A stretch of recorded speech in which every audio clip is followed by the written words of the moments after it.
आज हमारी जो ज़िंदगी है, हमारी जो लाइफ है, उसे हम पता नहीं किस तरह से गुजारने में लगे पड़े हैं। कोई धन के पीछे भाग रहा है, तो कोई जिम्मेवारियों को लेकर परेशान है, तो कोई नौकरी के लिए परेशान है, तो कोई घर गृहस्थी में इस तरह से उलझ गया है कि उसका भूले से भी मन उस परमात्मा की ओर कभी उसका ख्याल जाता ही नहीं। ऐसी लाखों कई तमन्नाएं, कई ख्वाहिशें हैं जो इंसान अपने अंतर में पाले हुए हैं, लेकिन आज तक इन ख्वाहिशों, इन तमन्नाओं को कभी पूरा नहीं कर पाया है। तमन्नाओं के इन शहर में इंसान अपने आप को खोकर बैठ गया है। वह अपने आप से भी अब उम्मीद नहीं लगाता कि मैं कभी उस मालिक के लायक भी बनूंगा, क्या उसकी भक्ति भी कर पाऊंगा, या कभी उस सच्चे मुकाम पर पहुंच पाऊंगा। हम अगर पीछे मुड़कर हमारी ज़िंदगी के कुछ पार्ट्स, यानी कि हमारे ज़िंदगी के कुछ जो बीते हुए पल हैं, यदि हम उन्हें याद करके हम अपने आप को देखते हैं, तो हम अपने आप को बड़ा ही ठगा महसूस करने लग जाते हैं। क्योंकि सारी उम्र जो कि अभी तक हमारी गुजर गई है, हम सिर्फ ठगे जा रहे हैं। हमें तो यहाँ तक भी नहीं पता कि आज हमारी ज़िंदगी किस मुकाम पर आकर खड़ी हो गई। इसके लिए हमने क्या कुछ कुर्बानियाँ नहीं दी। हमने वक्त वक्त पे, समय समय पर, हर समय कुछ न कुछ पाने के लिए बहुत कुछ कुर्बानियाँ दी है, लेकिन फिर भी हम उन चीज़ों को छोड़कर आगे बढ़े, और वहाँ चीज़ हमेशा के लिए तो हमारे पास नहीं है। जिन चीज़ों के लिए हमने समय समय पर हमारी कई कुर्बानियाँ दे दी, लेकिन आज अगर हम वापस से उनके बारे में सोचें, तो क्या वो हमारे पास स्थायी रूप से है? क्या जिन चीज़ों के लिए हमने कई कुर्बानियाँ दी थी, क्या उनसे हमें आज तक सुख और प्रसन्नताएं मिल रही हैं? एक बार विचार ज़रूर करें। आज हमें इस भाग दौड़ भरी ज़िंदगी में अपने आप को धन, दौलत, रिश्ते, नाते, यानी कि हर एक चीज़ में इतनी ज़्यादा हम अपनी कुर्बानियाँ देने पे तुले हैं कि हम आखिर में एक दिन उस पड़ाव पर आ जाएंगे जब हमें लगेगा कि हमने पीछे जितना कुछ भी करा है, यहाँ तो कुछ काम आने वाला है ही नहीं। लेकिन भाई देखो, जब हम ज़िंदगी के उस आखिरी उम्र के उस आखिरी पड़ाव पर आ जाएंगे जहाँ हमारा बस नहीं चलेगा, ना हमारे हाथ पैर काम करेंगे, ना हमारा शरीर साथ देगा, उस आखिरी उम्र के पड़ाव में जब हमें लगेगा कि हमने तो जो भी करा सिर्फ व्यर्थ था, अब हमें पछताने के अलावा इस उम्र में क्या मिलेगा। भाई उस उम्र में देखो, हमारा हाथ पैर शरीर ही साथ नहीं देता, तो हम किससे उम्मीद करेंगे कि कोई हमारा साथ देगा।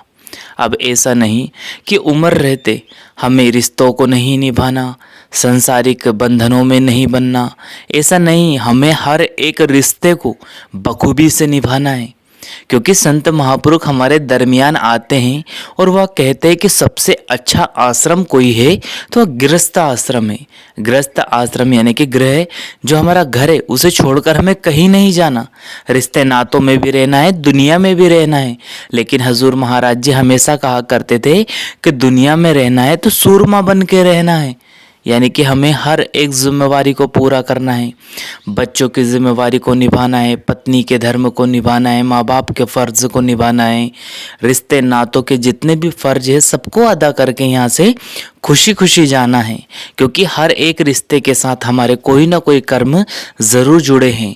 आज अगर हम इन रिश्तों को, इन नातों को, इन फ़र्ज़ों को, इन बंधनों से ऊपर नहीं उठेंगे, इन्हें नहीं निभाएंगे, अगर इनसे भागते चले जाएंगे, तो कभी भी ये हमारा पीछा नहीं छोड़ेंगे। आज नहीं तो कल वापस से हमें इन रिश्तों के बीच आना पड़ेगा और हमारा जो कर्म है उसको निभाना पड़ेगा। क्योंकि कर्म उस बछड़े की तरह होता है जो कि 10 गायों में भी अपनी माँ को पहचान लेता है। ठीक इसी प्रकार से चाहे हमारे क्यों ना 10 जन्म हो जाए, लेकिन कर्म हमारा पीछा कभी नहीं छोड़ेंगे। तो कोशिश करें कि हर एक रिश्ते को बखूबी से निभाए, अपना फ़र्ज़ अदा करे, अपना कर्म समझकर इसे पूरा करे। जैसे जैसे आप अपना कर्म करते चले जाएंगे, अपना फ़र्ज़ फ़र्ज़ अदा करते जाएंगे तो आपके कर्म खत्म होते चले जाएंगे। लेकिन भाई यह इतना आसान नहीं है। जब इंसान जन्म लेता है तभी से उसके कर्म शुरू हो जाते हैं। जन्म भी तो उसी कर्म की अवस्था से मिला है ना।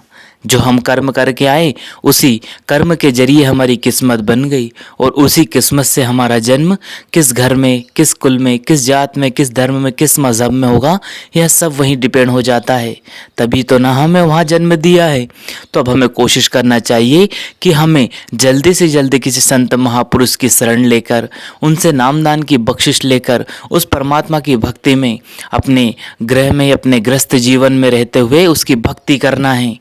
संगत जी, ऐसा नहीं कि घर बार को छोड़कर, अपने परिवारजनों को छोड़कर, रिश्तों को छोड़कर हम कहीं उजाड़ों पहाड़ों में चले जाएं, तो इससे कभी मुक्ति मिलने वाली नहीं है।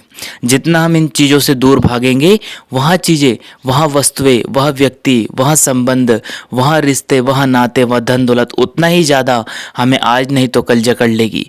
तो कोशिश करके गृहस्थ आश्रम में रहे और अपनी खुशी खुशी से हर एक रिश्ते को निभाए, अपना फ़र्ज़ निभाए, अपना हर एक कर्म बखूबी से प्रेम प्यार से करते जाएं। आप यह सब खत्म हो जाएंगे। लेकिन ये ना भूले कि इनमें ही उलझ कर रह जाना है। आपने मालिक की भजन बंदगी करते हुए दुनिया में सूरमा बनकर रहना है। जितना आप भजन बंदगी करेंगे, आपको इस रिश्ते, नातों और इन सभी संसार में रहने की वह मालिक ताकत बख्शेगा। आप यहाँ रहते हुए भी इनके कभी नहीं होगे, और धीरे धीरे आप गृहस्थ आश्रम में रहते हुए भी अंदर से विरह प्रेम उस मालिक के प्रति तड़प आती चली जाएगी। और आपके अंदर वह विरह और तड़प जब पैदा हो जाएगी, तो आप यहीं से धीरे धीरे गृहस्थ आश्रम में अपने आप को इस तरह से देखेंगे कि अंदर से उस मालिक के प्रति इतना प्रेम उमड़ आएगा कि यह सब सामने होते हुए भी सभी आपको बिल्कुल निप्रेम, निश्चल और बिल्कुल निस्वार्थ तरीके से आप अपनी सेवा संसार में देते चले जाओगे, और उस मालिक की भजन बंदगी में बहुत प्रेम प्यार से अपना जीवन बिताओगे। तो हमें चाहिए कि उस मालिक की भजन बंदगी करते हुए हमें संसार में रहना है, हर एक जीव से प्रेम करना है, हर एक कर्म को अपनी बखूबी से निभाना है, और मालिक के हुक्म में रहकर मालिक की सेवा करनी है। साथ संगत जी, देखिए, ऐसा करने से हम सारी उम्र उस मालिक के हुक्म में रहने से हम अपनी सारी ज़िंदगी इस तरह से गुजार लेंगे कि अंत समय आएगा तो हम प्रसन्न मन और खुशी जीवन जीते हुए उस मालिक में विलीन हो जाएंगे।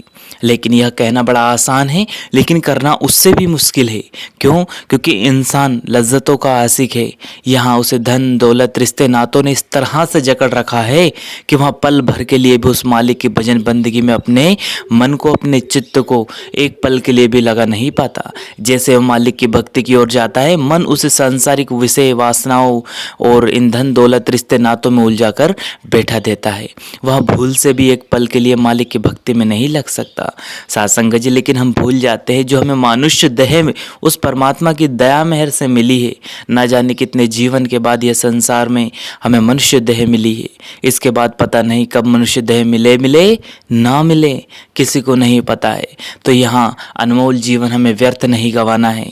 हमें संत महात्माओं की शरण करनी है, हमें उनके सत्संग सुनना है, सेवा करनी है, और मालिक की बख्शिश हो जाए, हमें नामदान मिल जाए, तो उसके बाद तो उससे बड़ी सेवा इस संसार में हमारे लिए कुछ है ही नहीं। उससे बड़ा धन, उससे बड़ा रिश्ता, उससे बड़ा नाता तो हमारे इस संसार में कोई है ही नहीं। तो संगत जी, आप जी को भी अगर नामदान की बख्शिश हो चुकी है, आप भी सत्संगी, किसी भी संत महात्मा से जुड़े हैं, किसी भी संत महात्मा के द्वारा आपको नामदान मिले हैं, ऐसा कभी भी कोई भी संत महात्मा नहीं कहते कि वो संत अच्छे हैं, ये संत ऐसे हैं, वे संत ऐसे हैं, उनसे नामदान लेना चाहिए।